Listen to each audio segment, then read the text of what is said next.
ज्यादातर लोगों को पता चलने से पहले ही एक शांत सी दहलीज पार हो जाती है। एक दिन आप सॉफ्टवेयर को एक टूल की तरह इस्तेमाल कर रहे होते हैं। अगले दिन वही सॉफ्टवेयर एक टीम की तरह बर्ताव करने लगता है। स्पेशलाइज करना, याद रखना, काम डेलीगेट करना, संभलना और उन चीजों को चुपचाप जोड़ देना जिनके लिए पहले आपको हर 5 मिनट में बीच में आना पड़ता था। 24 मार्च का ओपनक्लॉ रिलीज वैसी ही दहलीजों में से एक लगता है। ऊपर ऊपर से चमकदार नहीं, खतरनाक मायनों में चमकदार, क्योंकि एक बार आपने देख लिया कि क्या बदला है तो किसी एजेंट सिस्टम से आपके व्यवहार की उम्मीदें फिर पीछे नहीं जाएंगी। मैं नोवा हूँ, यह है ओपनक्लॉ डेली, और आज हम उस तरह के रिलीज की बात कर रहे हैं जो आपके काम करने का ढंग बदल देता है। आपका वॉलपेपर नहीं, आपकी चेकलिस्ट ऐप नहीं, आपका ढंग। 24 मार्च का ओपनक्लॉ रिलीज उन पलों में से एक है जब कोई प्रोजेक्ट एक प्रॉमिसिंग टूलकिट जैसा लगना बंद कर देता है और इंफ्रास्ट्रक्चर जैसा लगना शुरू कर देता है। शुरुआत में ही बड़ा दावा है। और मैं पूरे मतलब से कह रहा हूँ, क्योंकि पिछले 2-3 रिलीज जरूरी थे, लेकिन ज्यादातर उसी तरह जैसे प्लम्बिंग जरूरी होती है। Clean up, refactors, bug fixes, naming corrections, पुराने रास्तों को मॉडर्नाइज करना। अच्छा काम, जरूरी काम। लेकिन यह रिलीज बदल देता है कि आप सिस्टम से क्या करने को कह सकते हैं और ठीक ठाक उम्मीद कर सकते हैं कि वह आपको बेबीसिट कराए बिना उसे पूरा भी कर देगा। तो दावा सिर्फ इतना नहीं है कि चेंज लॉग इम्प्रेसिव है, दावा यह है कि अब आपका मंगलवार दोपहर का वर्कफ्लो सच में अलग दिख सकता है। बिल्कुल। अगर आप बिल्डर हैं, ऑपरेटर हैं, ओपनक्लॉ के हैवी यूजर हैं, या सच कहूं तो सेल्फ होस्टेड एजेंट वर्कफ्लोज के साथ एक्सपेरिमेंट कर रहे हैं, तो यह रिलीज आपके लिए मायने रखनी चाहिए एक बहुत सीधी वजह से। यह काम को ह्यूमन ग्लू लेयर से उठाकर सिस्टम के अंदर ले जाता है। और मैं एक्सपेक्टेशंस सेट करना चाहता हूं। हम line by line change log reading नहीं करने वाले, वह आपका समय बर्बाद करेगा। सही। हम यूजफुल वर्जन करेंगे। 5 सेगमेंट्स, 5 शिफ्ट्स। क्या बदला, क्यों मायने रखता है, असल जिंदगी में कैसा दिखता है, और स्केप्टिसिज्म कहाँ होना चाहिए। क्योंकि इसमें कुछ चीजें सच में बहुत ताकतवर हैं और कुछ इतनी ताकतवर हैं कि उन पर पूरी तरह भरोसा करने से पहले आपको थोड़ा शक भी रखना चाहिए। जो कि फेयर कहें तो किसी भी एजेंट रिलीज को लेकर आपका सही रिएक्शन होना चाहिए, खासकर जब वह डेलीगेशन और स्मार्टर मेमोरी की बात करने लगे। बिल्कुल। तो यह रहा रोड मैप। नेस्टेड सब एजेंट्स, कहीं ज्यादा serious memory system, OpenAI compatibility layer और सेल्फ होस्टिंग के लिए उसका मतलब, टीम्स और डिस्कॉर्ड पर प्लेटफॉर्म मैच्योरिटी, और फिर बिल्डर्स टेकअवे। आखिर यह सब मिलकर क्या बनाता है? और अगर आप हेडलाइन सुनना चाहते हैं तो शायद वह यह है, सीलिंग ऊपर उठ गई है। ओपनक्लॉ अब क्लेवर असिस्टेंट बनने में कम दिलचस्पी रखता है और एजेंट वर्क के लिए ड्यूरेबल ऑपरेटिंग लेयर बनने में ज्यादा। चलिए शुरू करते हैं उस चीज से जो सबसे ड्रामेटिक लगती है और शायद सबसे प्रैक्टिकल भी है, नेस्टेड सब एजेंट्स। ओपनक्लॉ अब कॉन्फ़िगरेबल सब एजेंट डेप्थ सपोर्ट करता है, यानी एक एजेंट दूसरे एजेंट को स्पॉन कर सकता है और वह चाइल्ड एजेंट आगे एक और एजेंट स्पॉन कर सकता है, जितनी सीमा आपने सेट की है वहां तक। सुनने में यह साई-फाई फ्लरिश लगता है। असल में यह वर्कफ्लो कंप्रेशन है। ठीक है, पहले वाली हालत ब्लंट टर्म्स में डिफाइन करो। पहले, अगर आपको सच्चा स्पेशलाइजेशन चाहिए होता तो ऑर्केस्ट्रेटर आप होते। आपने एक एजेंट को टास्क दिया, वह बीच तक गया, समझा कि उसे एक और स्पेशलिस्ट चाहिए, और फिर ह्यूमन, यानी आप, को बीच में आना पड़ता। एक और सेशन बनाओ। सही कॉन्टेक्स्ट समराइज करो। सबटास्क समझाओ। रिजल्ट्स का इंतजार करो। वे रिजल्ट्स वापस लाओ। शायद तीसरा स्पेशलिस्ट भी स्पॉन करो। आप प्रोजेक्ट मैनेजमेंट हाथ से कर रहे होते थे। जो ठीक है जब टास्क छोटा हो और हैंड ऑफ सिर्फ एक हो, लेकिन जब काम नेचुरल तरीके से टूट सकता हो तब यह रिडिक्युलस हो जाता है। बिल्कुल। एक ठोस मंगलवार वाला एग्जाम्पल लेते हैं। मान लीजिए आप एक छोटी प्रोडक्ट टीम चलाते हैं। लगभग दोपहर के 2:15 पर आप आते हैं और कहते हैं, मुझे इस नए फीचर के लिए रिलीज रेडनेस पास चाहिए। कोड पाथ चेक करो, टेस्ट्स लिखो या अपडेट करो, यूजर फेसिंग कॉपी इंस्पेक्ट करो और आज रात शिप करने से पहले ब्लॉकर समराइज करो। पुरानी दुनिया में एजेंट इसमें से कुछ कर सकता है। लेकिन अगर आपको सच में डेप्थ चाहिए तो आखिर में डिस्पैचर आप बन जाते हैं। आप मिडलवेयर बन जाते हो। सही। नेस्टेड सब एजेंट्स के साथ पेरेंट एजेंट उस टॉप लेवल गोल को देखकर कह सकता है, यह असल में 4 जॉब्स हैं। एक एजेंट इम्प्लीमेंटेशन डिटेल्स इंस्पेक्ट करेगा, एक टेस्ट संभालेगा, एक कॉपी और डॉक्स रिव्यू करेगा, एक रिलीज नोट्स और ऑपरेशनल कंसर्न्स वैलिडेट करेगा। ये पैरेलल में चलेंगे, ऊपर रिपोर्ट करेंगे और पेरेंट एजेंट रिजल्ट्स को रिकंसाइल करेगा। और महत्वपूर्ण बात यह है कि पेरेंट सिर्फ क्लिपबोर्ड की तरह आंसर्स कलेक्ट नहीं करता, वह उनका आपस में मुकाबला भी कर सकता है। हाँ, यही चीज लोग मिस करते हैं। एक अच्छा पेरेंट एजेंट सिर्फ सब रिजल्ट्स फॉरवर्ड नहीं कर रहा होता, वह कॉन्ट्रडिक्शंस नोटिस कर रहा होता है। टेस्ट एजेंट कहता है फीचर फ्लैग डिफॉल्ट फॉल्स है। डॉक्स एजेंट कहता है रोल आउट इंस्ट्रक्शंस तो ट्रू मानकर लिखी गई है। कोड रिव्यू एजेंट कहता है माइग्रेशन चाहिए। रिलीज समरी एजेंट कहता है स्कीमा चेंजेस नहीं है। ऐसी इनकंसिस्टेंसीज वही चीजें हैं जिनकी उलझन सुलझाने में वरना इंसान बाद में समय लगाता। तो डेलीगेटेड वर्क सिर्फ जल्दी नहीं होता, वह इंटरनल कोहेरेंस चेक के साथ लौटता है। उम्मीद यही है और अभी भी यह एक मीनिंगफुल इम्प्रूवमेंट है। एक और सिनारियो, आप प्रोडक्शन इशू डीबग कर रहे हैं। क्यू जैम हो रही है, यूजर्स मिसिंग नोटिफिकेशंस रिपोर्ट कर रहे हैं और आपको नहीं पता मसला मैसेजिंग प्रोवाइडर में है, आपकी रीट्राई लॉजिक में है या अपस्ट्रीम कॉन्फ़िग रिग्रेशन में।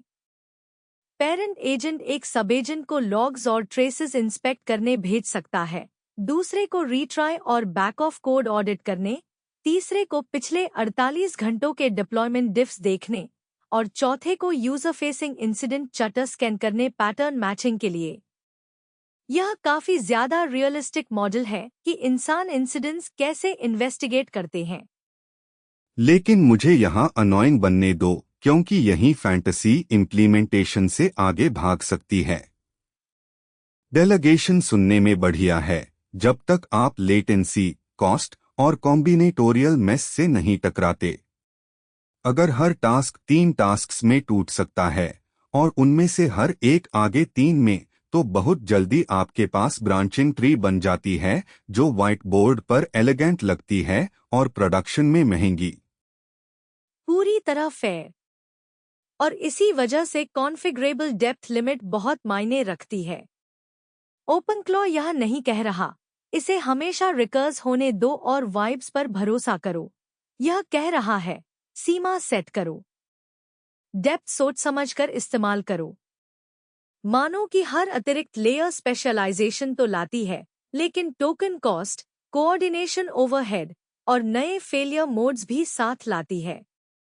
यानी इसका मैच्योर इस्तेमाल यह नहीं है, वाह इन्फिनिट इंटर्न्स, ज्यादा सही यह है, मेरी प्रॉब्लम में डिकॉम्पोजिशन की कौन सी 1 या 2 लेयर्स सच में मदद करती हैं। बिल्कुल। ज्यादातर रियलिस्टिक केसेस में डेप्थ 2 या 3 काफी है। यूजर पेरेंट एजेंट से कहता है, पेरेंट स्पेशलिस्ट स्पॉन करता है। शायद कोई स्पेशलिस्ट किसी टाइटली स्कोप्ड सब इन्वेस्टिगेशन के लिए एक छोटा चाइल्ड स्पॉन कर दे। उसके आगे आम तौर पर क्लैरिटी नहीं बढ़ती, ब्यूरोक्रेसी बढ़ती है। और सच कहूँ तो यही हिस्सा इस फीचर को मेरे लिए बिलीवेबल बनाता है। रिलीज यह प्रेटेंड नहीं कर रहा कि डीपर हमेशा स्मार्टर होता है। यहाँ एक और पीस भी है, कॉन्फ़िग मैनेजर के थ्रू रन टाइम कॉन्फ़िगरेशन। क्योंकि सच में इंटरेस्टिंग बात सिर्फ यह नहीं है कि एक एजेंट दूसरा एजेंट स्पॉन कर सकता है। बात यह है कि पेरेंट जॉब के हिसाब से चाइल्ड को शेप भी दे सकता है। That's the foreman model. Exactly. मान लीजिए पेरेंट एजेंट एक broad, conversational, high context mode में चल रहा है क्योंकि वह सीधे आपसे इंटरैक्ट कर रहा है। फिर वह टेस्ट जनरेशन चाइल्ड स्पॉन करता है और आउटपुट रिक्वायरमेंट्स टाइट कर देता है, या कोड ऑडिट चाइल्ड को ज्यादा स्केप्टिकल, डिटेल ओरिएंटेड मोड में धकेलता है, या डॉक्स चाइल्ड के लिए अलग स्टाइल एक्सपेक्टेशन सेट करता है। अचानक डेलीगेशन सिर्फ पैरेललिज्म नहीं रहती, वह रन टाइम इंटेंट के साथ स्पेशलाइजेशन बन जाती है। मुझे इंजीनियरिंग वाला नहीं, नॉर्मल पर्सन एग्जाम्पल दो। जरूर। आप कंसल्टिंग बिजनेस चलाते हैं। मंगलवार दोपहर आपको कल की 3 मीटिंग्स की तैयारी करनी है। एक नए लीड के साथ, एक एग्जिस्टिंग क्लाइंट के साथ जिसकी प्रायोरिटीज बार बार बदलती रहती हैं, और एक इंटरनल प्लानिंग सेशन अपनी टीम के साथ। पेरेंट एजेंट आपके रॉ नोट्स लेकर एक चाइल्ड को लीड का बैकग्राउंड और लाइकली ऑब्जेक्शन समराइज करने भेज सकता है, दूसरे को प्रायर नोट्स और मैसेजेस से क्लाइंट रिलेशनशिप की करंट स्टेट रिकंस्ट्रक्ट करने, और तीसरे को आपकी टीम के लिए प्लानिंग ब्रीफ ड्राफ्ट करने। फिर पेरेंट इन्हें मर्ज करके एक प्रेप पैकेट बना सकता है जो हर मीटिंग के टोन और पर्पस का सच में सम्मान करता हो। यह काफी ज्यादा रियल वर्क जैसा लगता है, क्योंकि असल जिंदगी में चैलेंज यह नहीं होता कि कोई व्यक्ति नोट्स समराइज नहीं कर सकता। मुश्किल यह है कि आप 4 तरह के कॉन्टेक्स्ट जगलिंग कर रहे होते हैं और हर एक को अलग ट्रीटमेंट चाहिए। सही। या मान लीजिए आप कंटेंट प्रोडक्शन मैनेज कर रहे हैं। आपको एक पॉडकास्ट एपिसोड आउटलाइन चाहिए, एक ब्लॉग समरी, एक सोशल क्लिप स्क्रिप्ट और एक न्यूज़लेटर वर्जन, सब एक ही सोर्स मटेरियल से। एक पेरेंट एजेंट इन्हें सिबलिंग टास्क्स की तरह डिस्पैच कर सकता है, फिर वापस खींचकर देख सकता है कि ब्लॉग किसी एक क्लेम को ज्यादा जोर से पुश तो नहीं कर रहा जबकि न्यूज़लेटर उसे सॉफ्टन कर रहा हो या क्लिप स्क्रिप्ट उसे ओवरसेल कर रही हो। यह वैल्यूएबल एडिटोरियल कंसिस्टेंसी है, सिर्फ तेज टेक्स्ट जनरेशन नहीं।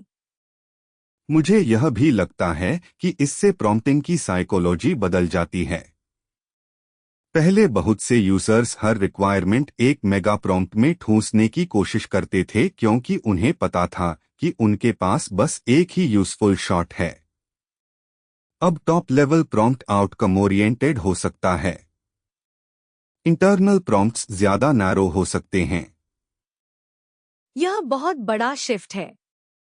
आपको अब एक जायंट प्रॉम्प्ट नहीं लिखना पड़ता जिसमें कहना पड़े, एक साथ brilliant engineer, copy editor, release manager, QA lead और हिस्टोरियन बनो।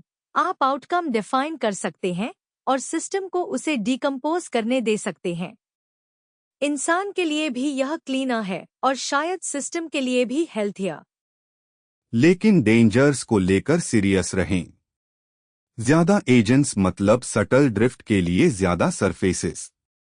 कोई चाइल्ड एजेंट टास्क को गलत समझ सकता है। पेरेंट चाइल्ड समरी पर जरूरत से ज्यादा भरोसा कर सकता है। पैरेलल वर्क सीरियल वर्क की तुलना में गलत अजम्पशंस को ज्यादा तेजी से बढ़ा सकती है।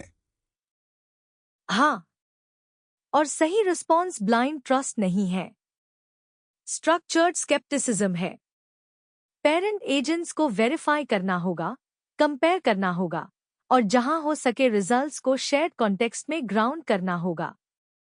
ह्यूमंस को अभी भी सेंसिबल बाउंड्स सेट करने और आउटपुट्स इंस्पेक्ट करने की जरूरत है, खासकर शुरुआत में। यह ऑटो पायलट नहीं है, यह असिस्टेड ऑर्केस्ट्रेशन है। एक कल्चरल रिस्क भी है।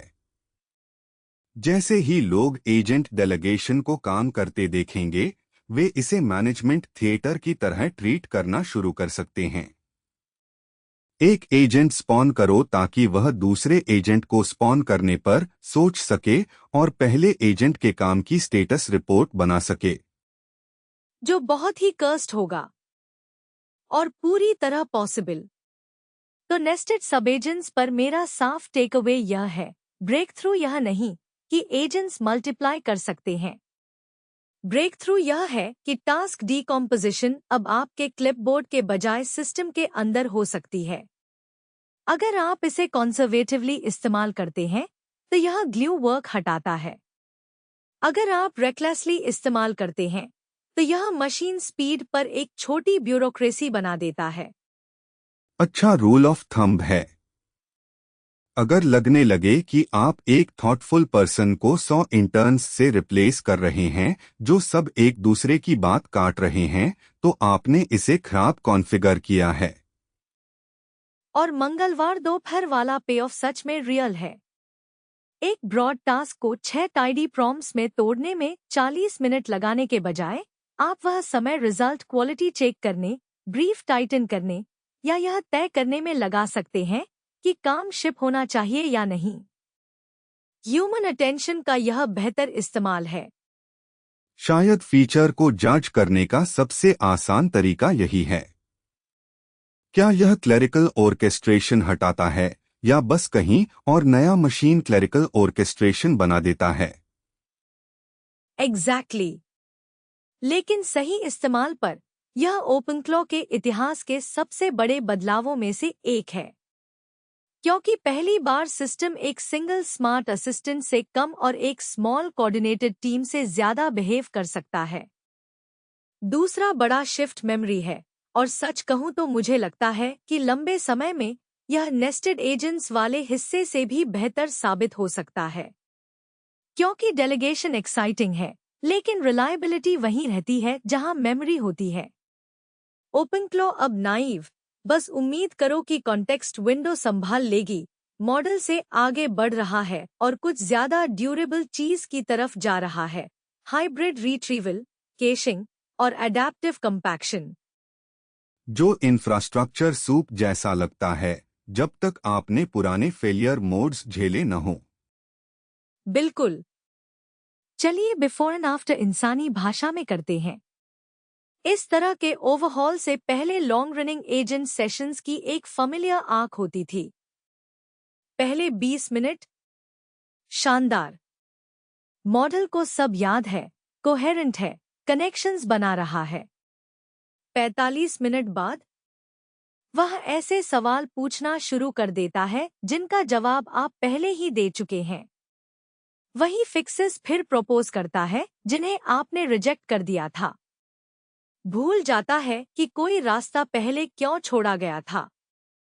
1.5 घंटे बाद आप एजेंट का इस्तेमाल कम और उसे मैन्युअली रीहाइड्रेट ज्यादा कर रहे होते हैं। और यही एजेंट वर्कफ्लोज का हिडन टैक्स है। लोग generation quality, reasoning quality, tool access की बहुत बात करते हैं, लेकिन अगर सिस्टम किसी असली वर्क सेशन में कोहेरेंट नहीं रह सकता तो मेमोरी मेंटेनेंस इंसान को करनी पड़ती है, और वह बेहद बुरा अनुभव है। सही। तो नया क्या है? सबसे पहले hybrid BM25 plus vector search. BM25 exact या नियर एग्जैक्ट कीवर्ड रिट्रीवल में अच्छा है। वेक्टर सर्च सीमेंटिक सिमिलैरिटी में अच्छा है, ऐसी चीजें ढूंढने में जो कंसेप्चुअली रिलेटेड हों, भले शब्द वही न हों। अगर आप सिर्फ वेक्टर सर्च इस्तेमाल करें तो एग्जैक्ट रिकॉल अजीब हो सकती है। सिर्फ कीवर्ड सर्च करें तो सीमेंटिक फजीनेस गायब हो जाती है। दोनों को मिलाने से मेमोरी सरफेस ज्यादा यूजफुल बनती है। मंगलवार दोपहर वाला वर्जन बताओ। आप पूछते हैं, उस इंसिडेंट रिव्यू के बाद हमने रेट लिमिटिंग पर क्या डिसाइड किया था? अगर मेमोरी सिस्टम सीमेंटिक सिमिलैरिटी पर ज्यादा झुका हुआ है, तो वह परफॉर्मेंस, क्यूज, रिट्राइज या ट्रैफिक शेपिंग वाली बातें निकाल सकता है जो आसपास की तो लगती हैं, लेकिन एक्चुअल डिसीजन रिकॉर्ड नहीं है। BM25 उन चंक्स को खींचने में मदद करता है जिनमें सचमुच रेट लिमिटिंग और इंसिडेंट रिव्यू का जिक्र हो। वेक्टर सर्च तब मदद करता है जब एग्जैक्ट टर्म्स अलग हों। मान लीजिए कॉन्वर्सेशन में थ्रॉटलिंग या बर्स्ट कंट्रोल्स कहा गया हो। दोनों साथ हों तो आपके मतलब की चीज मिलने की संभावना बढ़ जाती है। यानी ऐसे गोस्ट आंसर्स कम होंगे जहां एजेंट गलत मीटिंग को कॉन्फिडेंस के साथ याद कर लेता है। बिल्कुल।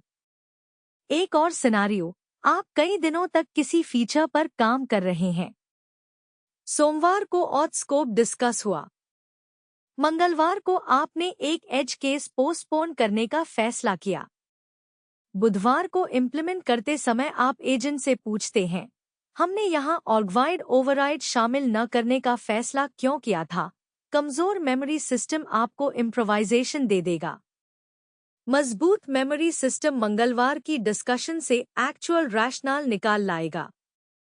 इससे एक्सीडेंटल रीलिटिगेशन कम होती है। और जिसने भी रियल टीम में काम किया है वह जानता है एक्सीडेंटल रिलिटिगेशन में कितना समय जलता है। बेहिसाब।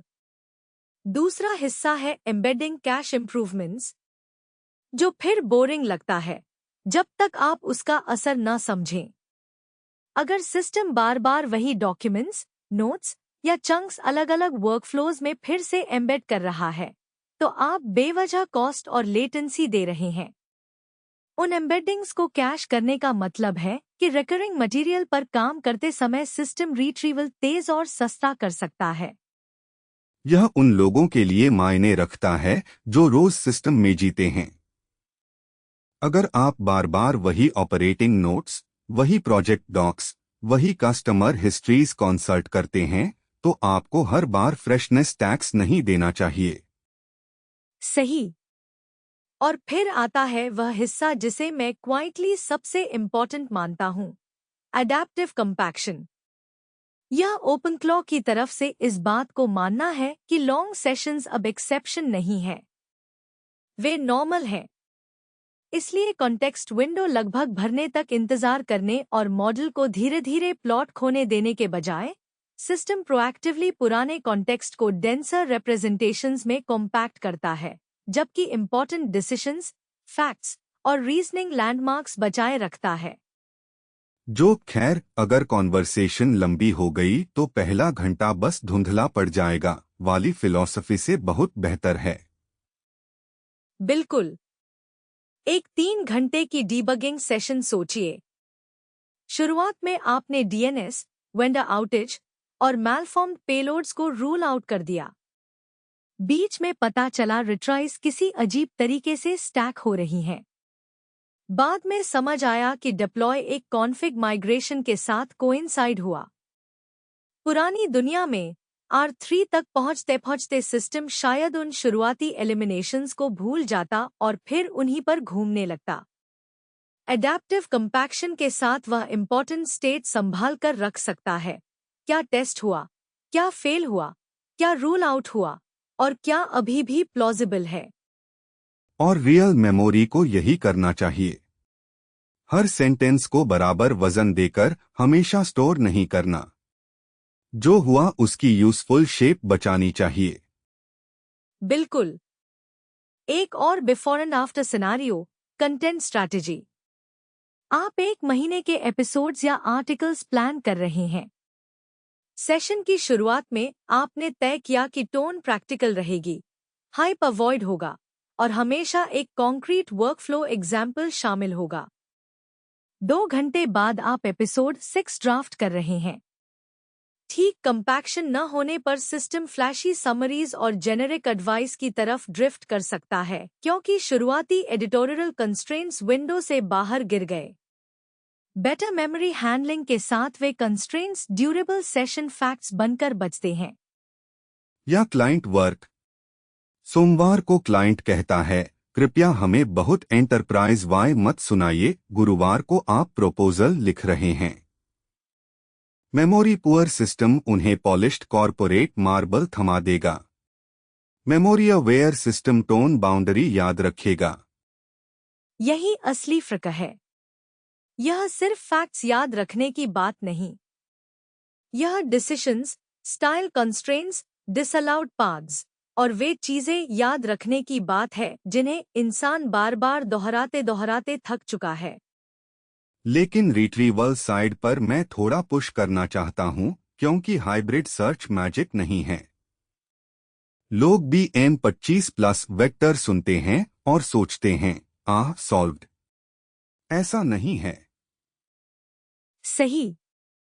सर्च क्वालिटी अभी भी चंकिंग स्ट्रैटेजी, मेटाडेटा और आपके डेटा की शेप पर डिपेंड करती है। अगर नोट्स मेसी हैं, टाइटल्स वेग हैं या चंक्स इंपॉर्टेंट आइडियाज के बीच से कट रहे हैं, तो रिट्रीवल अभी भी नॉइजी रहेगा। यह रिलीज इंजन को बेहतर बनाती है, लेकिन इंफॉर्मेशन हाइजीन को खत्म नहीं करती।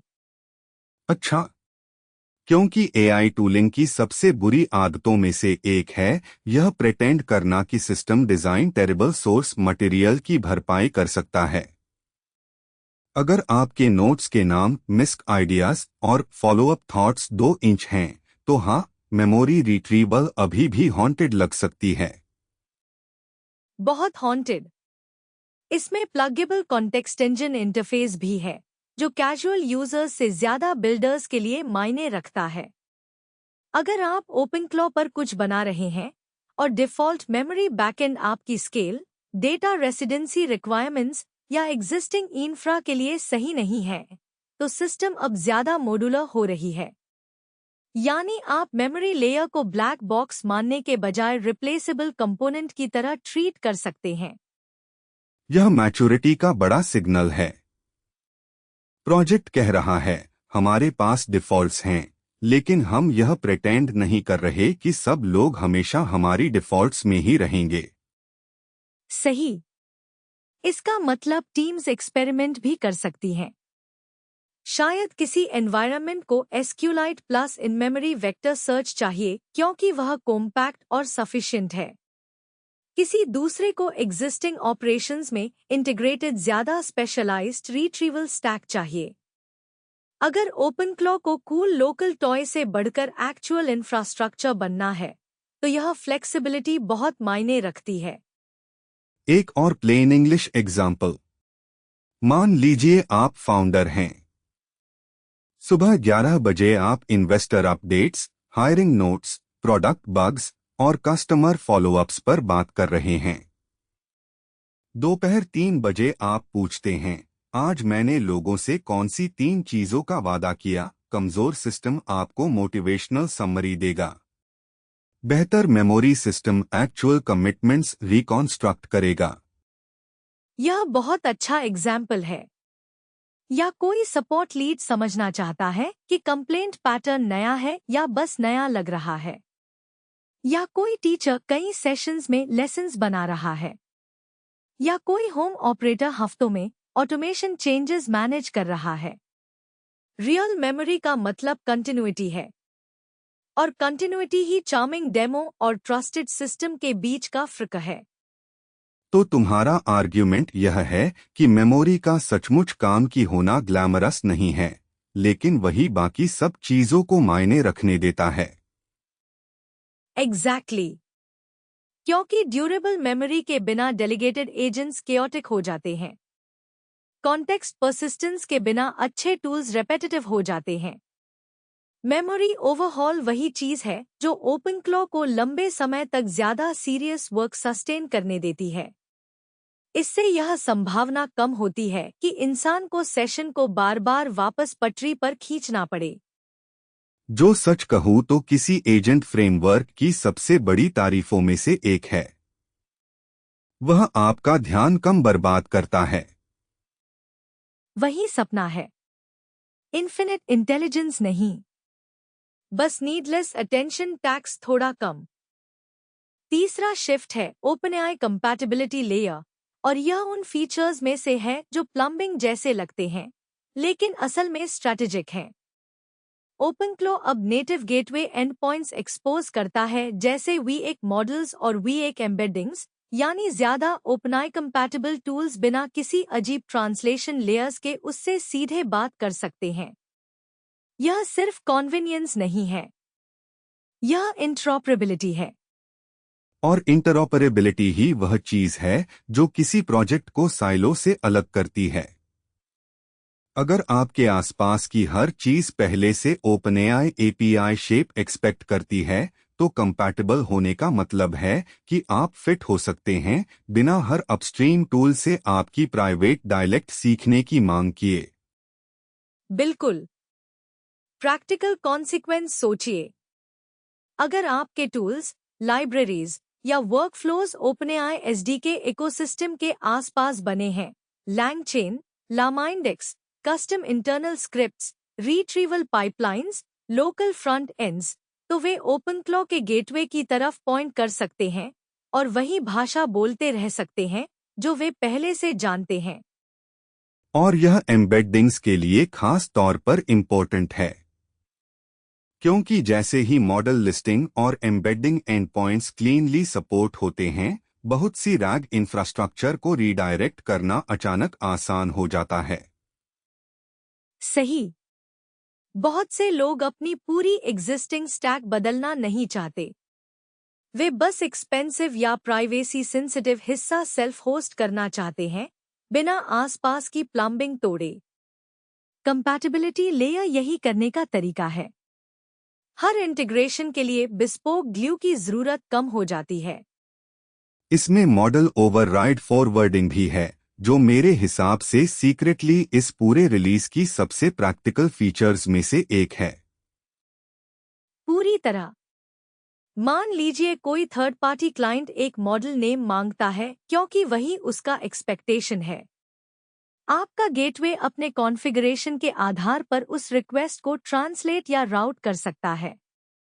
यानी क्लाइंट को पीछे चल रहे exact local model, deployment topology या प्रोवाइडर शेप के बारे में जानने की जरूरत नहीं। वह फैमिलियर तरीके से मांग करता है और आपका गेटवे तय करता है कि असल में जवाब कौन देगा। यह इसलिए मायने रखता है क्योंकि रियल वर्ल्ड मेसी है। एक टूल अजम्पशंस हार्ड कोड कर देता है, दूसरा कुछ ही मॉडल नेम्स एक्सपोज करता है, तीसरा होस्टेड एपीआईज के लिए बना होता है और लोकल बैकएंड्स के साथ वियर्ड बिहेव करता है। गेटवे लेवल राउटिंग आपको इस अगली लैंडस्केप का बड़ा हिस्सा नॉर्मलाइज करने देता है। और फिर आते हैं सेल्फ होस्टिंग पर। अगर आपके पास सीरियस लोकल हार्डवेयर है या बस एक काफी केपेबल सेटअप है जिसमें कई मशीन्स हैं, तो ओपनक्लो अब तेजी से उस एपीआई लेयर की तरह बिहेव कर सकता है जो आपके टूल्स और आपके मॉडल्स के बीच बैठती है। यह बहुत बड़ा बदलाव है। आपके सेल्फ होस्टेड एनवायरनमेंट का फ्रैजाइल कस्टम साइंस प्रोजेक्ट जैसा होना कम होता है और वह एक्चुअल सर्विस बाउंड्री जैसा लगने लगता है। और साइकोलॉजिकली भी यह इम्पोर्टेंट है। लोग लोकल कॉम्प्लेक्सिटी टॉलरेट कर लेते हैं अगर बाहर दिखने वाली सरफेस स्टेबल हो। अगर आपका लोकल क्लस्टर सबसे अच्छे अर्थ में डिपेंडेबल एपीआई होने का नाटक कर सके, तो ऐप्स को नीचे क्या चल रहा है इसकी उतनी परवाह नहीं रहती। एक कॉन्क्रीट सिनेरियो लेते हैं। आप अपनी कंपनी के लिए इंटरनल रिसर्च असिस्टेंट बना रहे हैं। आपके पास पहले से ओपनएआई कंपैटिबल एम्बेडिंग्स पर बना रिट्रीवल पाइपलाइन है, एक फ्रंट एंड है जो मॉडल एन्यूमरेशन एक्सपेक्ट करता है, और स्क्रिप्ट्स का एक सेट है जो मॉडल नेम्स एक खास फॉर्मेट में पास करता है। पहले सेल्फ होस्टिंग का मतलब हो सकता था आपकी आधी स्टैक रीवर्क करना या ब्रिटल शिम्स खड़ी करना। अब आप सिस्टम को ओपनक्लो के गेटवे पर पॉइंट कर सकते हैं और अपनी एग्जिस्टिंग लॉजिक का कहीं ज्यादा हिस्सा बचा सकते हैं। एक और example privacy sensitive workload. Legal notes, medical adjacent workflows, internal product planning, ऐसी चीजें जिन्हें आप सच में थर्ड पार्टी एपीआई के बाहर नहीं भेजना चाहते अगर बच सकते हों। कंपैटिबिलिटी का मतलब है कि आप चेन के हर टूल को फिर से एजुकेट किए बिना ट्रैफिक रीडायरेक्ट कर सकते हैं। बिल्कुल। और यही ड्रॉप इन रिप्लेसमेंट जैसी फ्रेज क्रेडिबल लगने लगती है। यूनिवर्सल नहीं, परफेक्ट नहीं, हर एज केस सॉल्व नहीं, लेकिन पहले से बहुत ज्यादा प्लॉजिबल। मुझे यह भी लगता है कि यह ओपन क्लॉ को एजेंट एनवायरनमेंट से एजेंट प्लेटफॉर्म की तरफ बढ़ाता है। प्लेटफॉर्म सिर्फ अपने वर्क फ्लोज नहीं चलाता, वह चीज बन जाता है जिस पर दूसरे वर्क फ्लोज खड़े हो सकते हैं।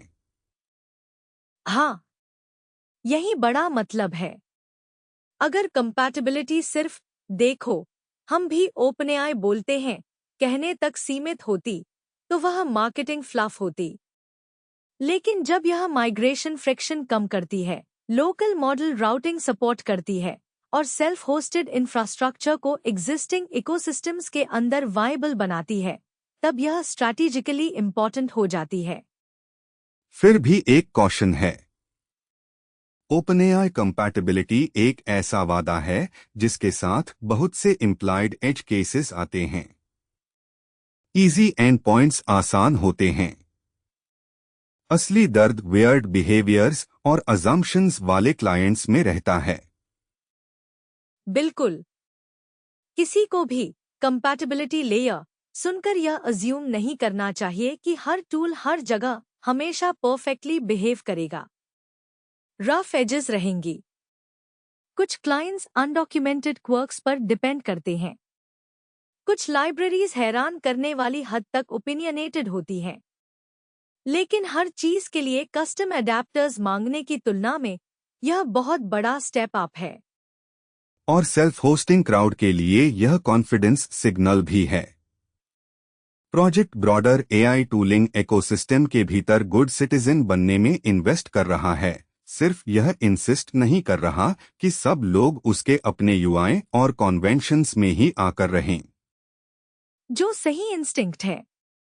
अगर आप सेल्फ होस्टिंग को लेकर सीरियस हैं, तो आपको एक गेट वाला कैसल नहीं चाहिए। आपको ट्रांजिट हब चाहिए। कंपैटिबिलिटी लेयर ओपनक्लॉ को थोड़ा वैसा बनाती है, एक इंटरमीडियरी जो लोकल इंटेलिजेंस, मेमोरी, टूलिंग और आउटसाइड क्लाइंट्स को एक शेयर्ड एपीआई शेप के थ्रू कोऑर्डिनेट कर सके। यह हमारे पास अच्छा लोकल इंटरफेस है से काफी ज्यादा ड्यूरेबल स्टोरी है। बहुत ज्यादा ड्यूरेबल। और जब आप इसे नेस्टेड एजेंट्स और बेटर मेमोरी के साथ जोड़ते हैं, तो तस्वीर और साफ हो जाती है। ओपनक्लॉ सिर्फ प्रॉम्प्ट्स का जवाब देने की कोशिश नहीं कर रहा। वह सरफेस बनने की कोशिश कर रहा है जहां local, delegated, context aware work सच में हो सके और आपकी बाकी स्टैक में प्लग भी हो सके।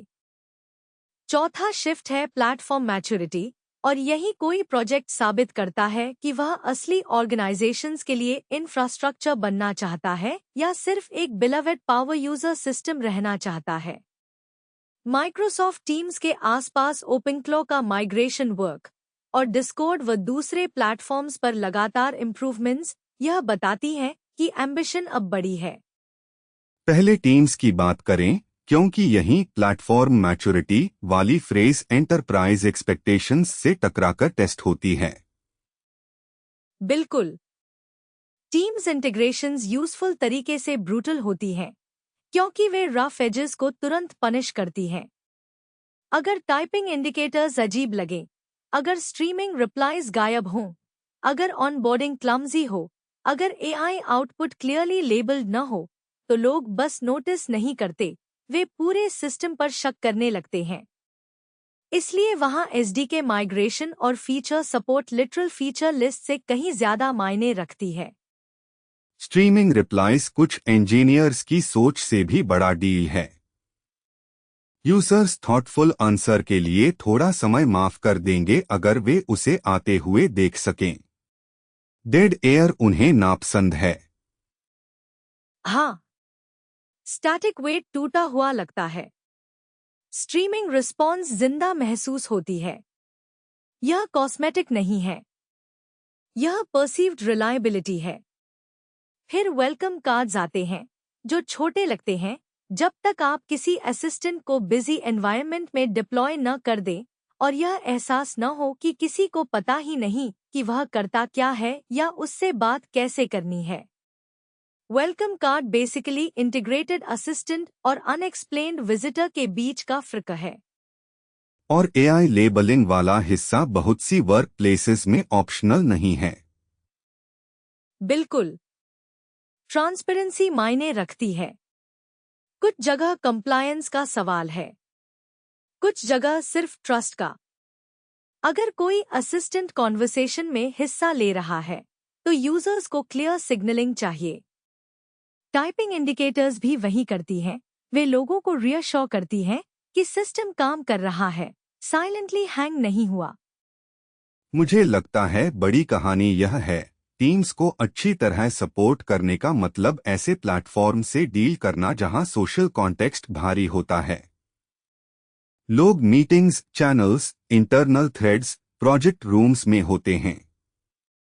प्रोफेशनलिज्म, क्लैरिटी और रिस्पॉन्स बिहेवियर की एक्सपेक्टेशंस ऊंची होती हैं। इसे कहने का यह बहुत अच्छा तरीका है। और अगर ओपनक्लो उस एनवायरनमेंट में बैठना चाहता है तो वह हॉबी बॉट की तरह एक्ट नहीं कर सकता।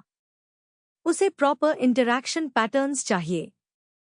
यह रिलीज उसे उसी दिशा में ले जाती है।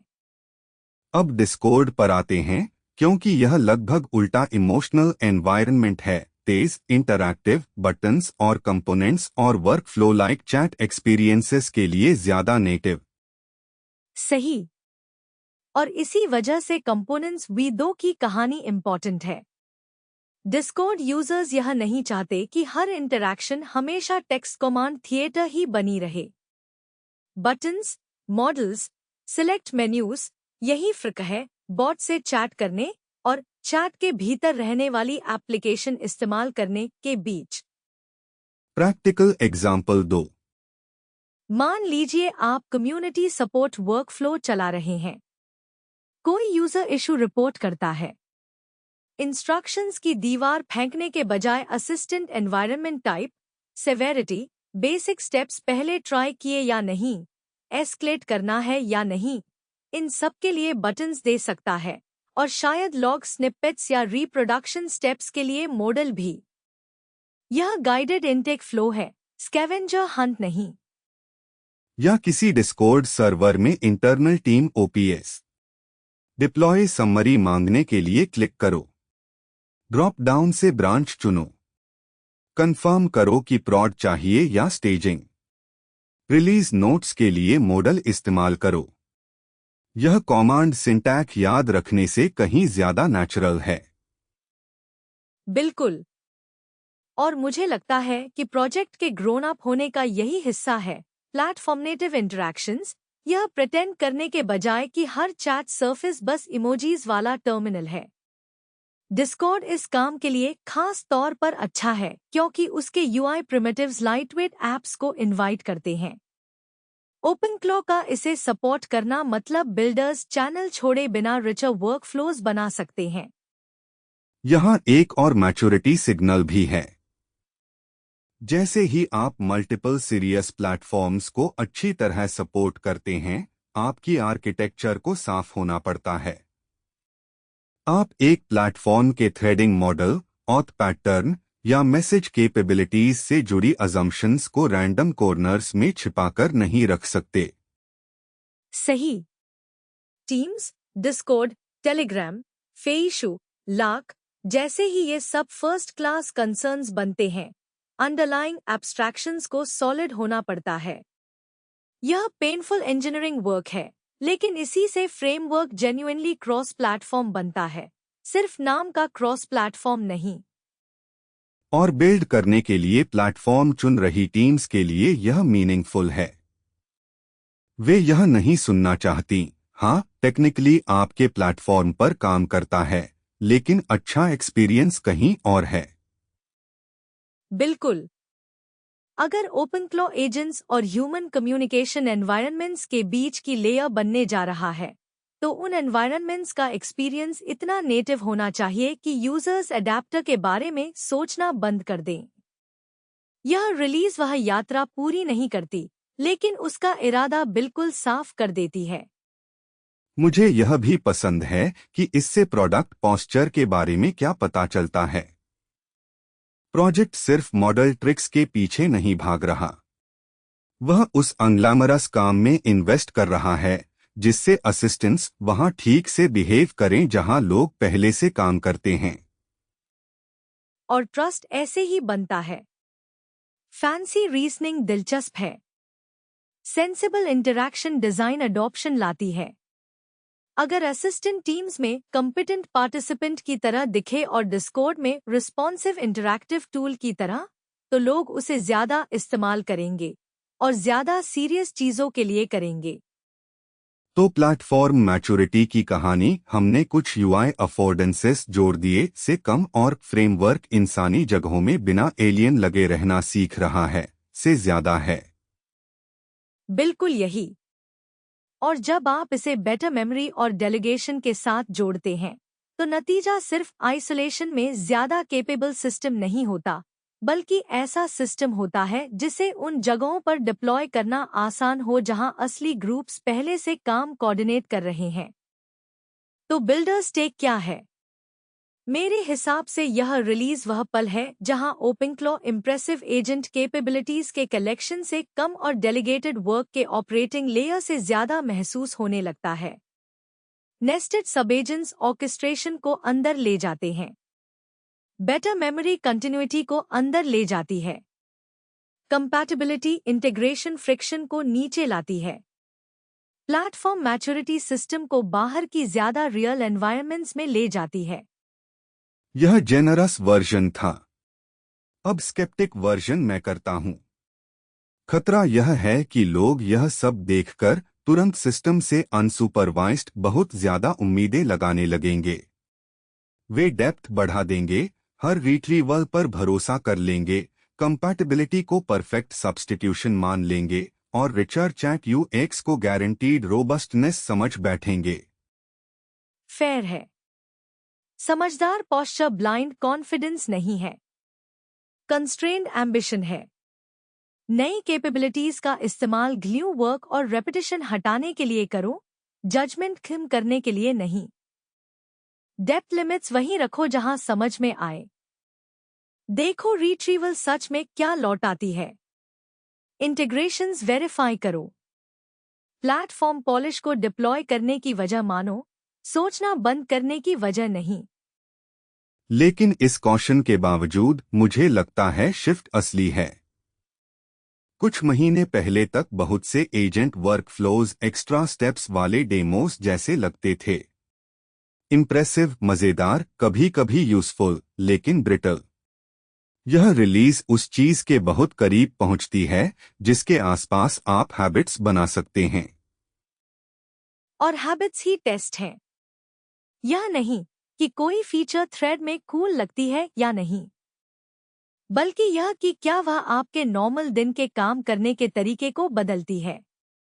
क्या आप ज्यादा कॉन्फिडेंस से डेलीगेट करते हैं? क्या लॉन्ग सेशंस कम एग्जॉस्टिंग होती है?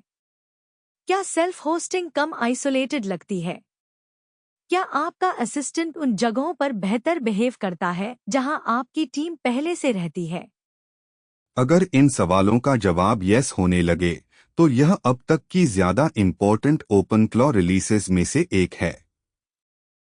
मुझे लगता है यही है। और अगर आप इसके ऊपर बिल्ड कर रहे हैं, तो असली इन्विटेशन यह है कि अब प्रॉम्प्ट्स नहीं, सिस्टम्स में सोचो। सुपरविजन बाउंड्रीज के बारे में सोचो। रिट्रीवल क्वालिटी के बारे में सोचो। सोचो डेलीगेशन कहाँ सच में मदद करती है। सोचो आपके असिस्टेंट्स उन एनवायरनमेंट्स में कैसे दिखते हैं जहां इंसान पहले से कोऑर्डिनेट करते हैं। रिस्ट्रेंट के साथ बनाओ, लेकिन थोड़ा बड़ा बनाओ। बिल्कुल। शो नोट्स, लिंक्स और एपिसोड आर्काइव आपको tobyonfitnesstic.com पर मिलेंगे। फिर से tobionfitnesstech.com। और अगर इस एपिसोड ने आपके सोचने का तरीका बदल दिया कि ओपन क्लॉ क्या बन रहा है, तो शायद वही सही साइन है। मैं एलॉय हूँ। और यह था ओपन क्लॉ डेली। हम जल्द वापस आएंगे।